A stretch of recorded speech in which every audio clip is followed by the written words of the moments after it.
महिला आरक्षण बिल को लेकर संसद से सड़क तक संग्राम, लेकिन अखिलेश यादव ने खींचा सबका ध्यान। क्या बीजेपी के एजेंट बन गए अखिलेश मित्र वाली बात ने बढ़ाई सियासी गर्मी।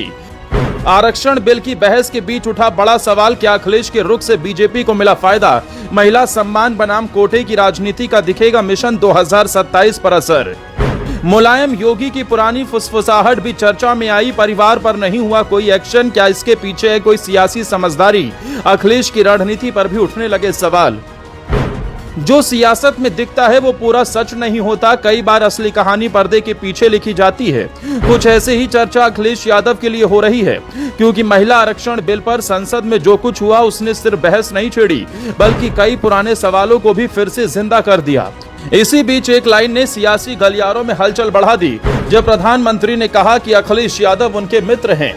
ये बयान आते ही सवाल उठने लगे कि क्या वाकई सियासत में कुछ ऐसा चल रहा है जो दिख नहीं रहा। एक तरफ अखिलेश यादव बिल का विरोध करते नजर आते हैं, दूसरी तरफ सत्ता पक्ष को इससे नैरेटिव सेट करने का मौका मिल जाता है। यही वजह है कि अब ये बहस सिर्फ आरक्षण तक सीमित नहीं रही, बल्कि रिश्तों और रणनीतियों तक पहुंच गई है। अगर पीछे मुड़कर देखें तो ये पहली बार नहीं है जब ऐसे संकेत मिले हों। कुछ साल पहले विधानसभा में मुलायम सिंह यादव ने योगी के कान में कुछ कहा था, जिसकी तस्वीर आज भी चर्चा में रहती है। उस वक्त भी लोगों ने कई तरह के मतलब निकाले थे। आज जब महिला आरक्षण जैसे बड़े मुद्दे पर फिर से सियासत गर्म है, तो वही पुरानी तस्वीर और वही सवाल फिर सामने खड़े हो गए कि क्या राजनीति में जो टकराव दिखता है उसके पीछे कहीं संवाद भी चलता रहता है। आपको बता दें, महिला आरक्षण बिल पर अखिलेश यादव ने कोटे में कोटा का मुद्दा उठाया। उनका कहना था कि बिना ओबीसी और अल्पसंख्यक महिलाओं को अलग हिस्सेदारी दिए 33% आरक्षण अधूरा रहेगा।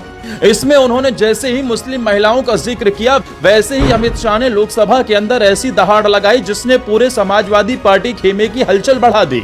इससे यह भी साफ हो गया कि अखिलेश यादव 2026 में भी अपने पिता की विरासत यानी मुस्लिम तुष्टीकरण की सियासत को छोड़ने का नाम नहीं ले रहे। अखिलेश यादव की इसी चाल पर नहले पर दहला मारने का काम योगी आदित्यनाथ ने भी कर दिया है। उत्तर प्रदेश की सियासत में एक बार फिर से 80-20 की लड़ाई होगी, ये अखिलेश यादव के इस बयान ने भी साफ कर दिया है। योगी आदित्यनाथ अब उस 80% को टारगेट करेंगे जो उत्तर प्रदेश की सियासत को पूरी तरीके से बदल कर रख देगा। दिल्ली से निकले मैसेज ने लखनऊ की सियासत को भी बढ़ा दिया है और 2027 का तापमान अभी से सेट कर दिया है। एक तरफ मोदी का अखिलेश को मित्र बताना, दूसरी तरफ मुलायम का कई साल पहले योगी के कान में फुसफुसाना, इन सब के बीच में अखिलेश यादव का मुस्लिम प्रेम फिर से बाहर आना, ये सब वो बड़ी झलकियां बनी जो 2027 के चुनाव में कहीं ना कहीं अखिलेश यादव के लिए चुनौती बन सकती हैं। और योगी अब अखिलेश के बनाए गए इसी मैदान पर अब बैटिंग करते नजर आएंगे। योगी अब अखिलेश के हर बाउंसर पर छक्का मारने के लिए भी तैयार है और हर यॉर्कर को मैदान के बाहर पहुंचाने के लिए भी तैयार है। यानी कि उत्तर प्रदेश की सियासत अब बहुत दिलचस्प हो गई है और 2027 में ऐसा तूफान योगी खड़ा करेंगे जो जमाना देखेगा।